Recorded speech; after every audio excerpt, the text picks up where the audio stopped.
Boa tarde a você, telespectador da TV Brasília. Está entrando no ar o programa Tribuna Livre. E o Tribuna Livre hoje vai abordar o tema que é o tema do mês, né? É o Novembro Azul, onde nós vamos verificar, né, as doenças que mais afetam, né, as pessoas do sexo masculino, principalmente o câncer de próstata, né?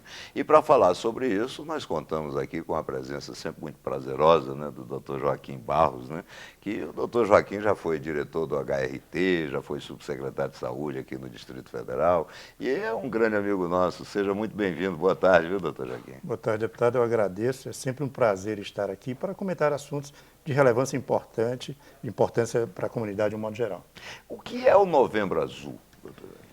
Olha, o Novembro Azul, uma excelente ideia do governo federal, do Ministério da Saúde, extensiva a todos os estados, que visam educar o cidadão brasileiro, principalmente o homem, já que é o Novembro Azul, para que ele passe a adotar uma medida chamada preventiva e busque os hospitais orientados, os centros de saúde, os programas específicos, para valorizar a sua saúde, com isso prevenir e se livrar de inúmeras doenças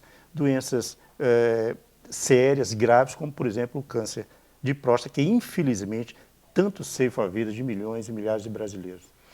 E assim, fica parecendo que é só o câncer de próstata, mas na verdade o Novembro Azul vai debater as doenças que acometem as pessoas do sexo masculino, né? Que outras doenças são essas, doutor? Com certeza. Quando a gente fala em prevenir, a gente tem que abrir este leque, infelizmente, de inúmeras doenças que acometem o homem e a mulher, mas estamos falando especificamente no caso do homem, e principalmente, deputado, após a quinta década, é muito comum, após os 50 anos. Então nós temos não só o câncer da próstata, mas nós temos os tumores de pulmão, seríssimos, os tumores de traqueia, de laringe, os tumores de tireoide, isso no homem, as doenças cardiovasculares, os acidentes vasculares cerebrais, que tanto podem ser evitados, deixando pessoas incapacitadas, sequeladas, quando não mortas.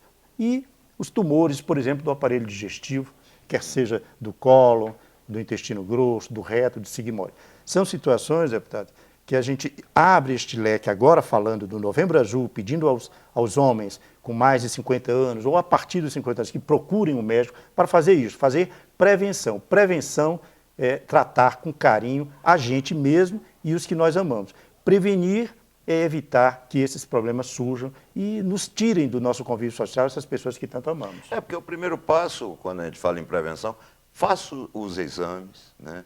Verifique se está tudo bem. Normalmente está tudo bem, mas pode acontecer de ter algum indício, algum problema. E quando detectado logo no início, a tendência da cura é muito grande, né? Com certeza. Prevenção é importante porque é um passo antecipado. Se eu faço meus exames preventivos, deputado, regularmente, semestralmente, anualmente, conforme seja a doença ou conforme seja o paciente, eu estou evitando que aquela doença surja. E quando ela surgir, conforme o senhor muito bem citou, eu terei tempo hábil, amplo, suficiente, usando todo o meu arsenal propedêutico e terapêutico para tratar e livrar a pessoa daquele mal inconveniente. Agora tem uma coisa no câncer de próstata, que a gente até que é homem, né, faz muita brincadeira, né? Ninguém gosta de fazer aquele exame de toque, né? O homem não gosta, né, doutor? É verdade. É uma coisa assim que não é questão de ser dolorido ou não, todo exame, né? Mas é a questão do constrangimento, né? Um constrangimento que, na verdade, é uma coisa tola, né? Porque você tem que fazer exames mesmo, né? Com certeza, deputado, muito bem lembrado. É um exame que incomoda principalmente, vamos dizer assim, o machismo masculino, né, a virilidade masculina, mas que de nada traz com relação a isto. É um exame indolor, como o senhor mesmo falou, um exame fácil, um exame rápido, mas que é preciso porque ele consegue ver além dos outros exames anteriores, como a ecografia. Ele percebe o crescimento do lóbulo da próstata com um toque simples, logo ali na ampola retal, percebendo se há ou não o crescimento desta glândula. Agora, é preciso que nós saibamos... Crescimento anormal, né? Porque a tendência é que, com o tempo, ela vá crescendo mesmo lentamente, né? Exatamente. Então é um exame, vamos dizer assim, que nos incomoda, mas que salva vidas. Então é um recurso que o médico lança em último caso, porque antes ele faz aquelas avaliações preliminares, a dosagem dos antígenos prostáticos, a ecografia que mostra tamanho e volume residual de urina, para que depois, no caso de dúvida, ele possa, com certeza, fazer o toque retal. Então vamos nos orientar para que o toque retal é um exame como outro qualquer, como uma colonoscopia, aliás, muito mais simples. E que não precisa ser o primeiro, né? E não precisa ser o primeiro nessa ordem necessariamente. Então você pode, de repente, fazer o PSA, né? Isso, a dosagem do PSA, que é um antígeno prostático específico, a gente calcula os valores do livre e do total. Uma ecografia da próstata dará a ideia do tamanho, se a glândula cresceu ou não, independente para que parte dela, mas como um todo, isso se mostra. As outras alterações até na bexiga causadas por esse aumento, como a quantidade de resíduo que, com certeza, passa a ser normal. Neste caso, a gente encaminha para o médico especialista, ele passa a tratar, porque isso pode ser feito em qualquer clínica, em qualquer ambulatório de clínica médica, na nossa rede aí que existe em todo o Distrito Federal. E aí o médico, havendo a necessidade após sua avaliação, ele dirá se fará ou haverá necessidade ou não do toque. Pois é, mas é interessante, né, como a sociedade aos poucos vai despertando, né? O mês passado nós tivemos o Outubro Rosa, né, onde procuramos detectar as doenças que acometem mais as mulheres, né? Agora o Novembro Azul. E é importante que as pessoas percebam, né, que isso realmente pode alongar a nossa vida, né? Com certeza. Alonga, dando inclusive qualidade de vida. Veja, o senhor falou do Outubro Rosa, mas vamos passar de outubro, novembro, dezembro, janeiro, todos esses meses fazendo os homens e as mulheres a nossa prevenção. Lembrando as mulheres, deputado, câncer de colo de útero, câncer de mama, que tanto matam nossas mulheres. Nossa, como tem câncer como de tem mama, câncer né? de mama, é impressionante. Como podemos evitar? Com o exame preventivo. Então, as nossas mulheres, após os 35 anos, procurem um ginecologista com mais regularidade, façam as mamografias com mais regularidade e, principalmente, quando há história já confirmada de câncer de mama na família. Porque a doença vem, ela de um pode modo geral... ser, assim, a família pode ter propensão a isso? Com certeza, existem os fatores genéticos, mas a gente já sabe que se uma mãe teve, a filha, com certeza, tem muito mais chance de desenvolver o câncer do que uma pessoa comum. E é evitável através da realização da prevenção, os nossos exames citológicos, as mamografias. Nós vamos evitar que a doença se instale e, lamentavelmente, a maioria desses tumores são insidiosos, são silenciosos, não dão sintoma. Quando se manifestam, eles já vêm de uma forma já bastante evoluída. E aquela orientação simples, além de fazer a prevenção, de procurar o seu médico, o autoexame durante o banheiro, estiver no banho, isso, o exame da mama, a percepção de alterações no aspecto externo da mama, buscando a axila, a presença de algum caroço, de algum nódulo, imediatamente procure a orientação médica e faça os seus exames. Isto é prevenção, e prevenção é qualidade de vida e salva essas pessoas, quer seja câncer de próstata, quer seja câncer de mama, quer seja câncer de aparelho digestivo, quer seja tumores de pulmão, independente do sítio. Quando nós fazemos exames regularmente, nós detectamos problemas e nos livramos deles. Essa é a diferença dos países de primeiro mundo para os países de terceiro mundo. Muito bem. Doutor Joaquim, lhe agradeço muito, é porque o nosso tempo é muito curto, né? Mas eu quero lhe agradecer muito, o senhor ter encontrado um tempinho para estar aqui conosco, né? O senhor é convidado permanente, viu? Na hora que o senhor tiver uma folguinha na agenda, eu vou lá no Tribuna Livre, tá certo? Quero lhe agradecer muito e espero que essa matéria tenha sido altamente esclarecedora para você, cidadão em especial, né? As pessoas do sexo masculino, esse mês, afinal, nós estamos voltados, né? O Novembro Azul, estamos voltados para ajudar nessa questão da prevenção, tá bom? E o Tribuna Livre volta já já, e nós vamos falar de política e futebol.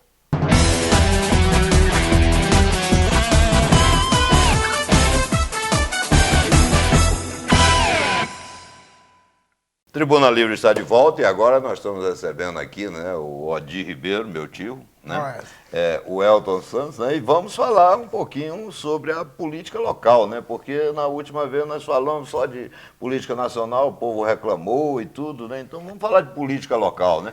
Primeiro, sejam muito bem-vindos, dá boa tarde, viu? Boa tarde, eu nunca dou boa tarde, viu? Já vou direto ao assunto.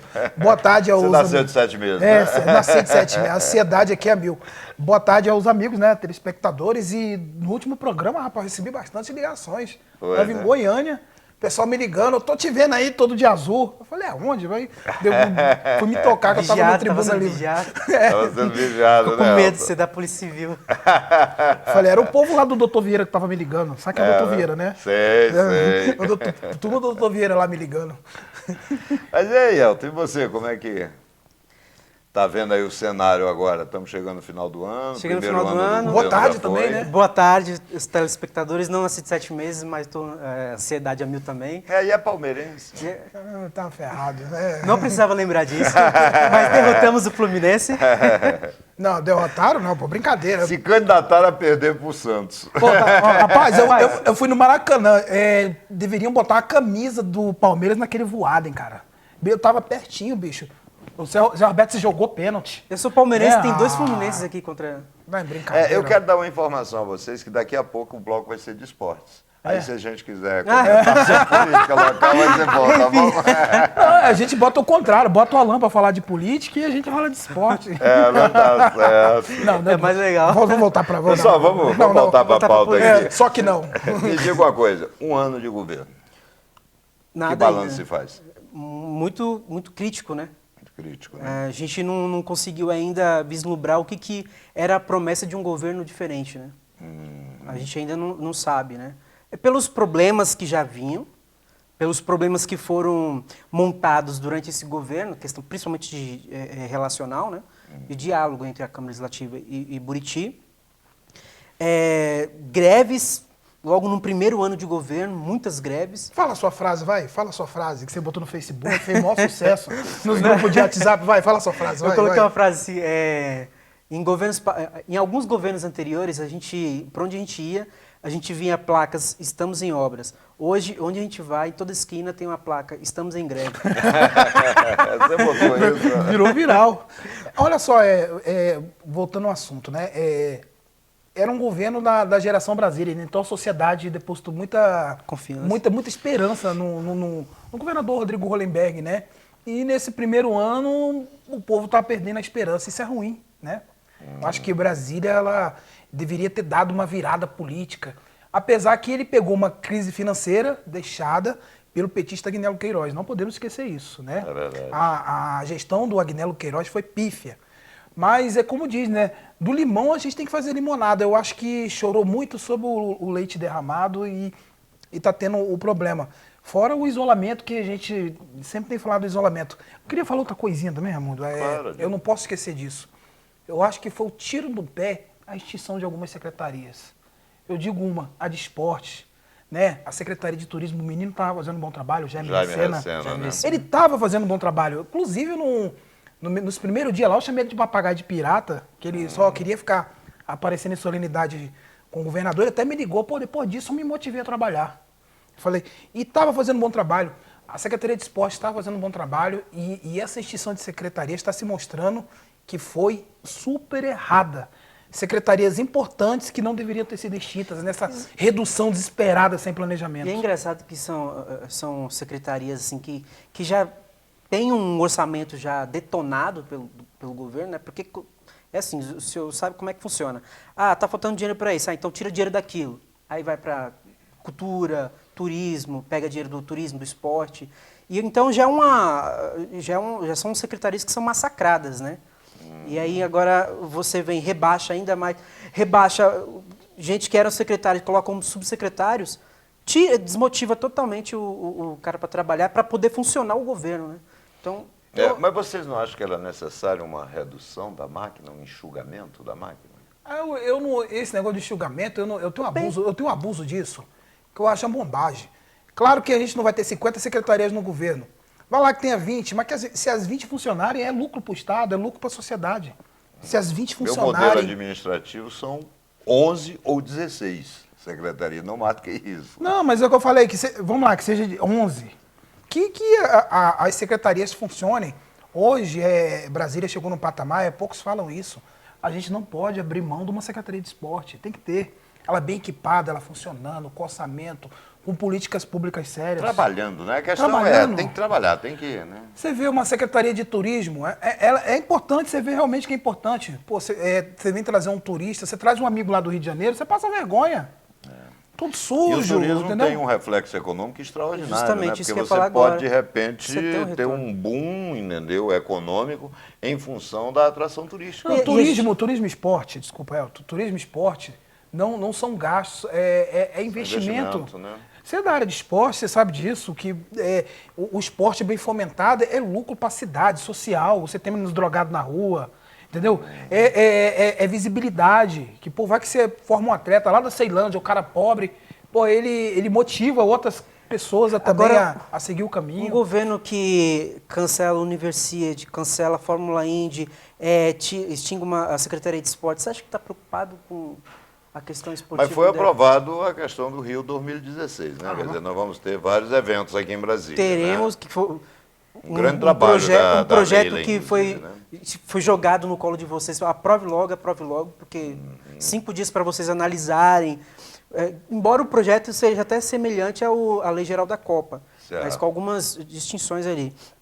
Mas sem possibilidade dos deputados analisarem qual que vai ser o impacto financeiro para o GDF, que embora o governo fale que não tenha um grande impacto, vai ter impacto, porque são 25 milhões de reais que o governo vai ter que dar, aí, além da isenção fiscal, né? Não, mas eu acho assim, a questão da Olimpíadas foi atrapalhado, mas parabéns ao governador, fez certo em trazer a Olimpíada assim, vai ter um gasto. Tinha que trazer a Olimpíada também para Brasília, tem que né? trazer. Agora, a questão é a forma, importante. né? É a Eu forma, entendi é o a que forma. Eu entendi também Elton ele. colocou, né? É a forma, mas tem que ter, mesmo dessa forma Mas atrapalhada... mostra a desorganização, mostra uma Teria que trazer, desorganização do sim. governo. Sou a favor. A questão a Universiade também eu acho que não deveria ter cancelado, acho que foi uma bobagem. Fórmula Indy eu tenho minhas dúvidas, né? Tem umas tretas ali. Agora, realmente... terminando eu acho que não. o ano, qual o ponto positivo que a gente pode apontar neste governo?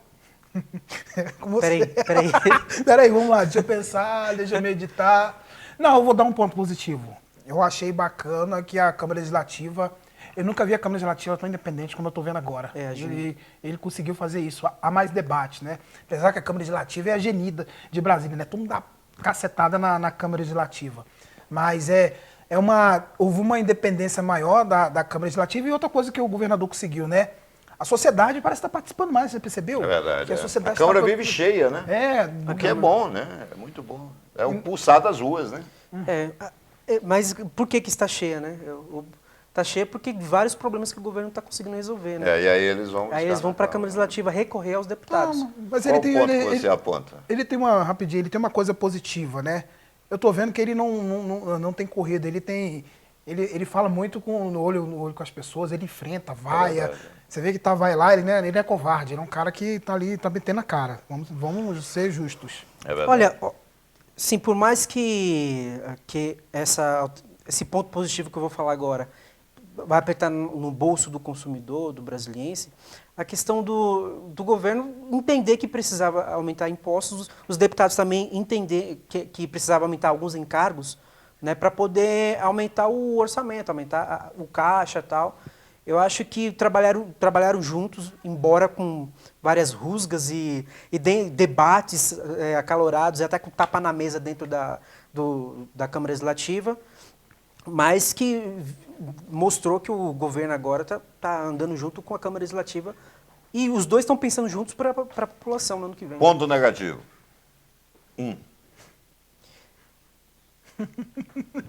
Eu acho que, na minha visão, eu bati aqui, desculpa, foi o cancelamento dessa Acontece ao vivo. Universiade.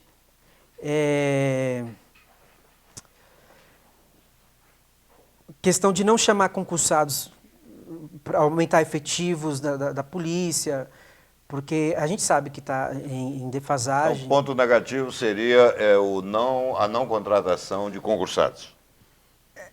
Em áreas específicas, não em todas, né? Perfeito. Em áreas específicas. Pode E a ir, saúde. ponto negativo. A saúde. Eu vou repetir o mantra. O principal ponto negativo que está sabotando o Distrito Federal é o isolamento político dele. Isolamento político. Acho que ele precisa se unir. Ok, nosso tempo é muito curto, né? 10 minutos apenas no bloco, né? Aí fica falando de esporte ainda. Na semana que Foi vem a gente vai ótimo. discutir, né? E agora nós vamos fazer uma chamada aqui para o esporte. No próximo bloco nós vamos falar do esporte. Mas eu garanto a vocês que nos próximos programas, não vou marcar qual, eu direi a marca do laque que o Odi usa. O cabelo dele fica que é uma beleza, tá bom? Tribuna Livre volta já já.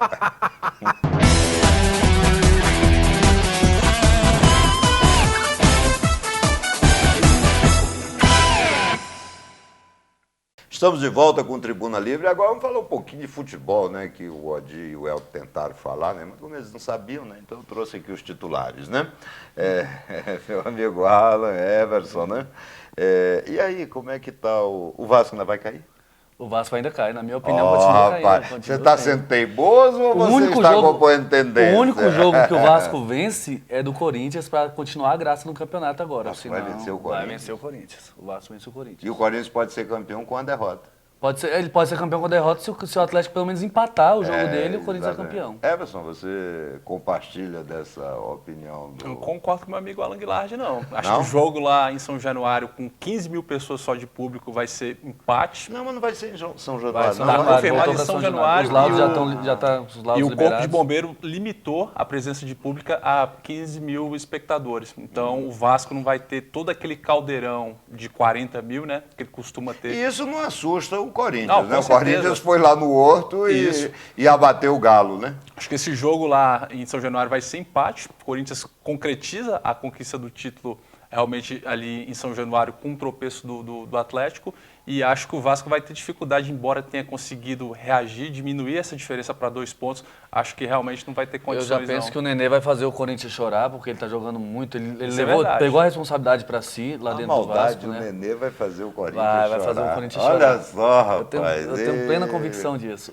E olha que eu não devia estar falando bem do Vasco, né? Se fosse levar pela emoção, pelo coração, né? Bem, mas já que a gente está falando de futebol, então vamos falar de futebol mesmo, uma coisa assim que explode. Já né? sei, Série D. Isso, eu ia adivinhar. O River do Piauí hoje vai botar 40 mil pessoas no Albertão. Foi 3-2 lá em Ribeirão, né? Perder 3-2. Uma vitória simples do River já dá o título, já né? dá o título, né? Dá o título. E que seria o primeiro título nacional do River, né? De um time do Piauí, inclusive. Para coroar uma campanha realmente histórica, fantástica. E se isso for feito realmente diante da sua torcida, como toda a atmosfera indica, vai ser uma Olha aí, conquista nação realmente pra piauiense, história. todo mundo ligado no... Como é o nome? É Esporte Interativo, né? Esporte Interativo. Que vai passar o jogo, entendeu? 19 TV Brasil. horas. TV Brasil também daqui passa, a né? pouco... Rede Brasil vai TV passar? Brasil, passa. TV Brasil? Sim. É aquela do Canal 2? Exatamente. Ei, pessoal, então olha, audiência total, nação piauiense, todo mundo torcendo pelo River, o Galo, o Carijó. Verdade, vai lotar, realmente vai Mas lotar. que coisa boa. Mas isso mostra que a geografia do futebol brasileiro está errado, né? A geografia do futebol brasileiro não pode ser sul-sudeste. Sem né? dúvida. Você tem que O ter que é o times do Campeonato Nordeste, Brasileiro que hoje, é né? o Campeonato Brasileiro, né? Um absurdo, né? E que a gente espera com essa configuração que está hoje, a tabela da Série B do Campeonato Brasileiro, que a gente tenha pelo menos 2 representantes do Nordeste conseguindo acesso para elite do futebol brasileiro para, como você falou, modificar. Um país de dimensões continentais não pode ter realmente futebol resumido. Há um representante no Centro-Oeste que pode cair, que é o Goiás, e ali ao Sul e Sudeste realmente preponderando. Até então nós temos, né, o Santa Cruz e o Vitória, né? Estão aí bem encaminhados para subir aí essa Série B para a Série A do ano que vem. E o Bahia, hein, rapaz? O Bahia caiu de produção na hora errada, né? aquele Caiu de negócio. produção na hora errada, não está sabendo aproveitar a força que tem, a força da torcida, a força de jogar em casa que o Bahia sempre teve e não está mostrando, né? Então, para fechar a Série B, pessoal, o Botafogo voltou para onde é o seu lugar, de onde ele não devia ter Glorioso, saído. né? Glorioso Botafogo voltou para a primeira divisão. E é o seu lugar, agora tem que ser competente e se manter ali, né? Agora meio time já está saindo, né? Meio time, o Ilharão já tem várias propostas, o Neilton já volta para o Cruzeiro, os uruguaios também não está certo, né, que vão ficar. Então, enfim, meio time que ajudou a Então subir o se Botafogo. preparar para em 2016 manter o padrão e permanecer na primeira E divisão. para Exatamente. manter esse padrão, fundamental a manutenção do Ricardo Gomes. Enaltecer o trabalho dele, aquele momento do campeonato que E o do René Botafogo... Simões lá atrás no Também. início, né? A Também. formação inicial foi do René, né? Foi do René, que é um exatamente. grande estudioso de futebol, mas o Ricardo também chegou e soube manter o trabalho que vinha sendo bem feito.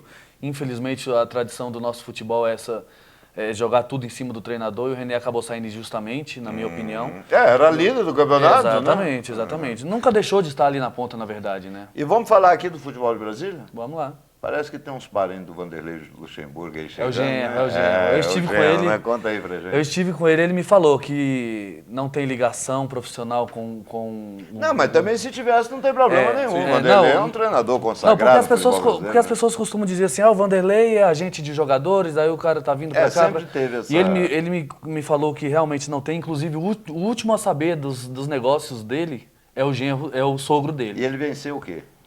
Ele foi coordenador de base do Flamengo. Em 2011 o Flamengo foi campeão da Copa São Paulo contra o Bahia. Ele era coordenador daquela época. Ele era coordenador. Hoje em dia ele tem uma empresa própria de marketing esportivo, trabalha na gestão aí há bastante tempo, então ele tem uma certa experiência no mercado. Ele não está vindo cru para o Brasília, ele tem um conhecimento. Certo. Inclusive já trouxe 2 jogadores, viu, do Flamengo para cá, que é o Digão, lateral direito, e o volante Lohan, que já jogaram no time de cima do Flamengo. Eu acho que esse Lohan eu já vi jogar. O Digão também substituiu o Léo Moura, quando o Léo Moura ficou machucado em 2013.